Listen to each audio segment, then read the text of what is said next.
रहस्यमय संदूक। ये कहानी शुरू होती है सुमनगढ़ नाम के एक गांव से, जहां महेंद्र नाथ का कभी बहुत बोलबाला हुआ करता था। समय बीतता गया और बढ़ते समय के साथ लोग उन्हें भूलने लगे। आज महेंद्र नाथ का परिवार भी गांव के बाकी परिवार की तरह ही एक आम परिवार बनकर रह गया था। एक हादसे में महेंद्र नाथ की मौत के बाद उनकी पत्नी ने ही घर को संभाला। वो अक्सर अपनी पोती प्रिया को उसके दादाजी की कहानियां बताया करती थी। बहुत अलग से थे तुम्हारे दादाजी। इन आम लोगों से अलग थी उनकी शक्तियाँ। दादाजी के बारे में कुछ और बातें बताओ ना दादी, वो जादू करते थे ना? जादू नहीं बेटा, वो सिद्धियाँ होती हैं जो दादाजी के पास थी। उनके किस्से कितने भी बताऊं कम ही है। क्या माँ, तुम भी इससे ये सब बताने लगी? कल रात को न जाने ये क्या क्या मंत्र पढ़ रही थी। देखो माँ, मैं नहीं चाहता कि इसका ध्यान पढ़ाई से हटे। पंकज ठीक कह रहा है प्रिया, मैं तो सठिया गई हूँ बेटी। जा तू पढ़ाई कर। पंकज की बात सुनकर प्रिया वहां से अपने कमरे में पढ़ने चली जाती है, पर उसके मन में तो बस अपने दादाजी के किस्से को जानना था। ये पापा क्यों मुझे दादाजी की कहानियों से दूर रखना चाहते हैं? ऐसा क्या है उनमें? बहुत हुआ, ऐसा कुछ तो है जो सब मुझसे छुपा रहे हैं। प्रिया छुपकर अपनी दादी के कमरे के बाहर खड़े रहकर उन दोनों की बातें सुन लेती है। माँ, प्रिया को उस संदूक के बारे में कुछ भी पता नहीं चलना चाहिए। इस तरह अगर तुम पिताजी के बारे में उससे बात करती रहोगी तो कभी न कभी वो भी बाहर आ जाएंगे। जो छुपा होना चाहिए। पापा क्या छुपा रहे हैं मुझसे? क्या छुपाना है? कौन सा संदूक? ये सब क्या चल रहा है? तू कब तक छुपा लेगा प्रिया से इन बातों को? कभी ना कभी वो संदूक भी सामने आ जाएगा पंकज। जिद मत करो माँ, वरना मुझे उस संदूक को कहीं रखकर आना होगा। मैं आज ही उस संदूक को पास के जंगल में रखकर आता हूँ। न रहेगा संदूक, ना ही रहेगा प्रिया को कोई खतरा। पंकज रात के ठीक 2 बजे सभी के सोने के बाद अपने घर के स्टोर रूम में जाता है और लाल कपड़े में लपेटे एक संदूक को बाहर लेकर आता है। माफ कीजिएगा बाबूजी, पर हम इन शक्तियों को नहीं संभाल पाएंगे। अब इस संदूक को अलविदा करने का समय आ गया है। सर्दी की ठंडी रात को पंकज उस संदूक को उठाए चल पड़ता है। हवा बहुत तेज बहने लगती है। अचानक ही आंधी आने जैसा माहौल बन जाता है। अरे, ये अचानक मौसम को क्या हो गया? अगर बारिश शुरू हो गई तो मैं क्या करूंगा? तेज हवाओं के बीच जैसे तैसे पंकज जंगल में पहुंचता है और उस संदूक को वहीं रखकर वापस घर आने को लौट पड़ता है।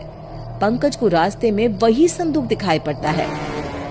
अरे, ये वापस यहाँ कैसे आया? अभी तो मैं इसे जंगल में छोड़कर आया था। पंकज फिर से उस संदूक को जंगल में लेकर जाता है और जमीन में दफना देता है। इस बात से अनजान की प्रिया उसका पीछा कर रही है। पंकज संदूक को दफनाकर निश्चिंत होकर घर वापस आकर सो जाता है। तो इस संदूक को मुझसे छिपाना चाहते थे पापा। लगता है इसमें कोई खजाना है। इसे मैं घर वापस ले जाऊंगी। प्रिया संदूक को वापस अपने घर ले आती है और अपने कमरे में जाकर उसे खोलती है। ये सब क्या चीजें हैं? इतना छोटा सा झाड़ू और ये किताब। क्या पापा इनको छिपाना चाहते थे मुझसे? ओहो, बेकार में इतनी सर्दी में जंगल से इस संदूक को मैं ले आई। कल ही वापस रखाऊंगी। ये कहकर प्रिया सोने चली जाती है। वो जैसे ही आंखें बंद करने वाली होती है, किताब में से एक तेज रोशनी बाहर आती है। झाड़ू खुद ब खुद हवा में उड़ने लगती है। ये सब क्या हो रहा है? किताब में से रोशनी के साथ साथ कई अक्षर हवा में उड़ने लग जाते हैं।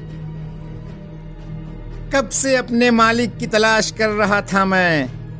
तुम मिल ही गई मुझे प्रिया।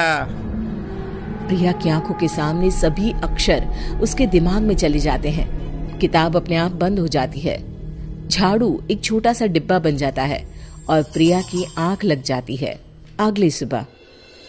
कल रात जो भी मैंने देखा वो मेरा सपना था या हकीकत? तभी कमरे में बैठी हुई प्रिया को दूसरे कमरे में अपने दादी और पापा की बातें सुनाई देने लग जाती है। मैं यहाँ बैठे हुए कैसे सब कुछ सुन पा रही हूँ? ये कैसे हो सकता है?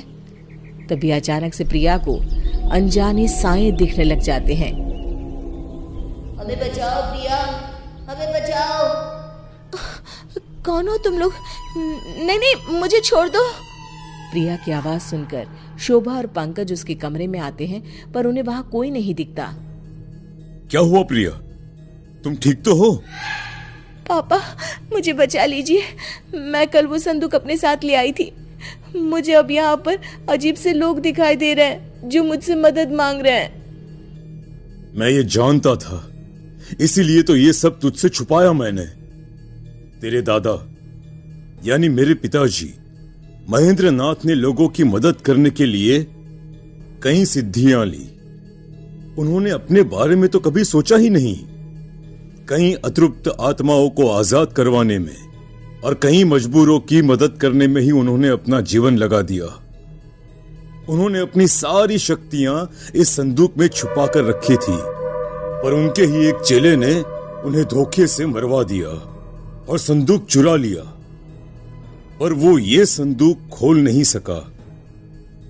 मुझे डर था कि कहीं ये शक्तियों को संभालने की शक्ति तुझ में ना हुई, और अगर तू ही इसकी हकदार हुई तो क्या होगा? तेरे दादाजी की सिद्धियां तू ही इस्तेमाल करके लोगों की मदद कर सकती है बेटा। ये आत्माएं बस तुझे ही दिखाई देगी, क्योंकि तू ही है जो इन्हें बचा सकती है। अब जब शक्तियां तुझ तक आ ही गई है तो भगवान तुझे हिम्मत भी देगा। तुझे बस एक गुरु चाहिए जिनसे मैं तुझे मिलवाती हूँ। शोभा अपने पति के बंद कमरे में जाती है, जहां वो अक्सर साधना किया करती थी। जैसे ही प्रिया उस कमरे में जाती है, महेंद्र की आत्मा भी वहां आ जाती है। ये है तुम्हारे गुरु बेटा। ज्ञान तो प्रिया पा चुकी थी।